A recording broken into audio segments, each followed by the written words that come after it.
Hi everybody, Dr. Niall here again today with Rupa Health University for another nugget on how we can support wellness. So I'm calling this a wellness nugget.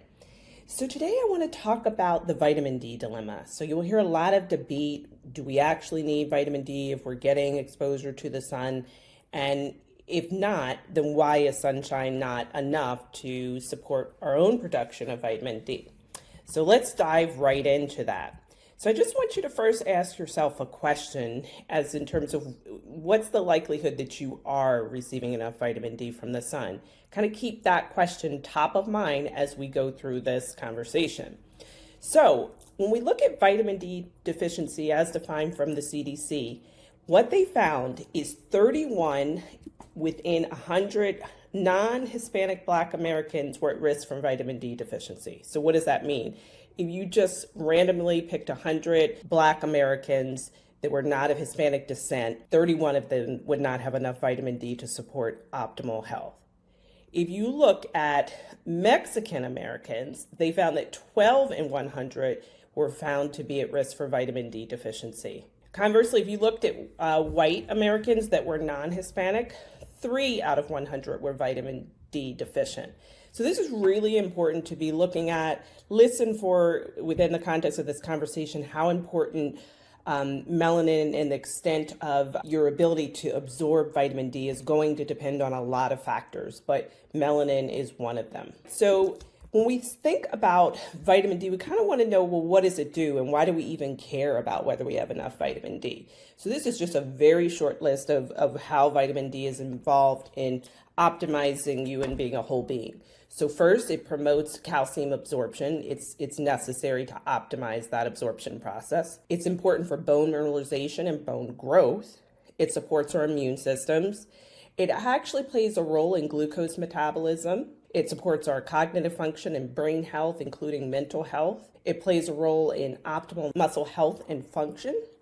It's really an important nutrient, or actually it's a hormone, an important hormone for the gut. And for those people who are more susceptible to seasonal affective disorder or SAD, it absolutely plays a role in that.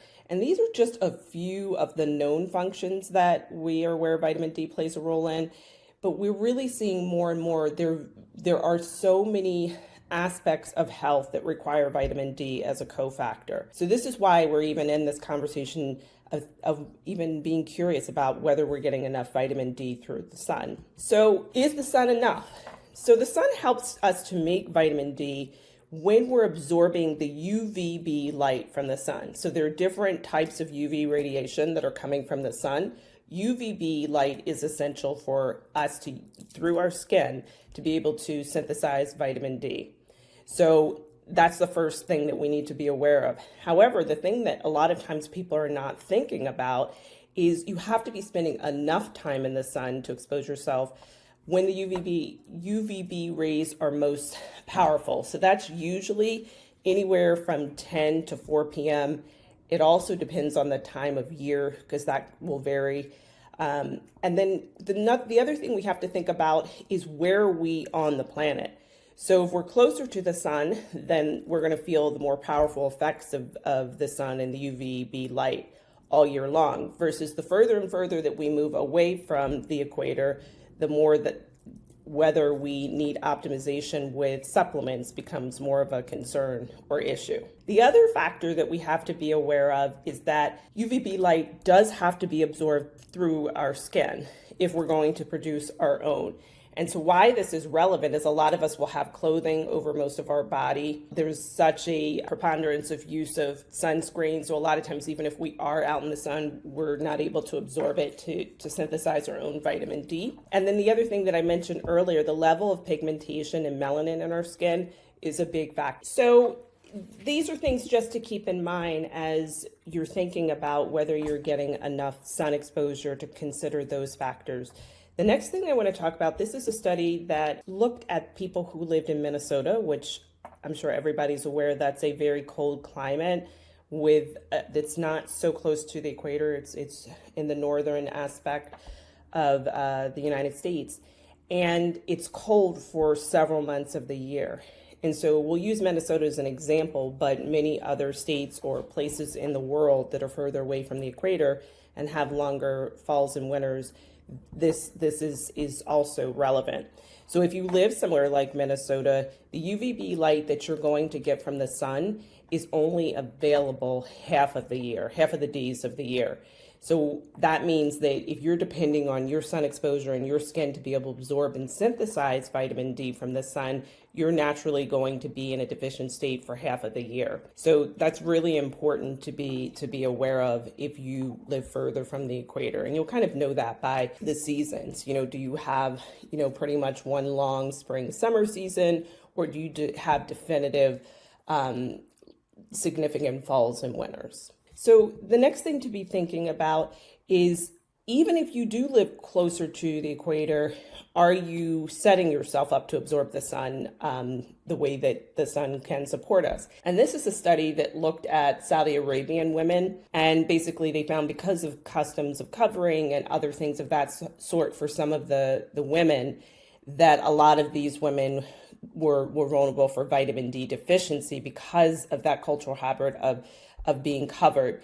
But this is something that we can, extrapolate to American culture, where a lot of times we're indoors a lot of the day, we're covered a lot of the times when we're in the sun, we have sunscreen on. So even if we are living in cities or states where we're closer to the sun and have more natural UVB exposure year round, are we setting ourselves up with good habits to support that? So this is a study that looked at our elders, and they found that the senior population that was evaluated in this study absorbed 75% less vitamin D. And I put D3, but vitamin D from UVB light exposure. So even though they were exposed to the UVB light, they were able to synthesize less vitamin D than younger adults. So that's another factor to be considering when we're thinking about, do we have optimal vitamin D?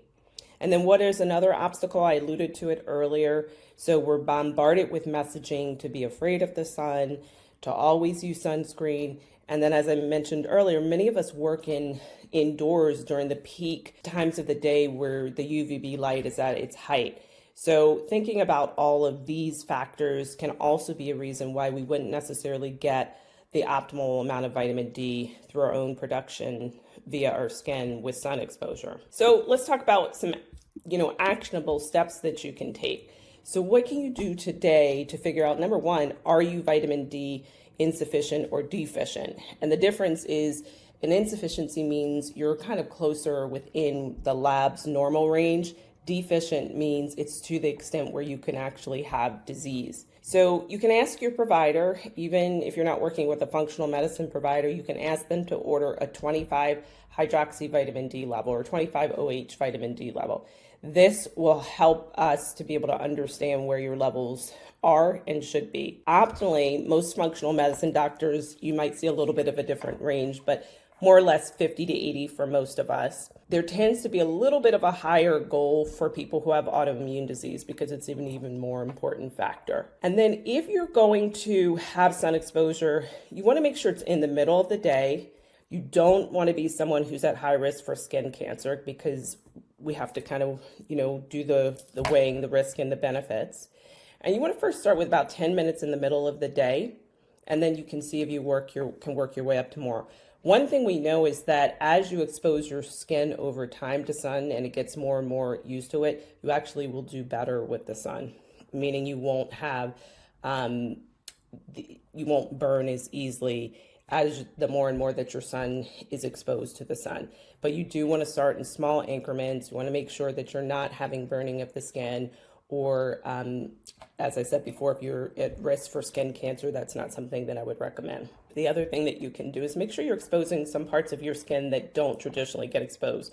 So our faces get exposed all day, every day. Our hands get exposed every day. So think about doing more your arms, your legs, even your abdomen and back. Those are areas where you may be able to kind of get a little bit more absorption going. Then finally, you can discuss with your functional medicine provider if there are periods where it's appropriate for you, based on your medical history and family history, to go without sunscreen for certain periods. And it's not like I'm telling you to go bake out in the sun for 4 or 5 hours a day without sunscreen, but doing it in a graduated, intelligent way as you're able based on your history. So what do you do if you're truly vitamin D deficient? Well, you want to work with your functional medicine provider.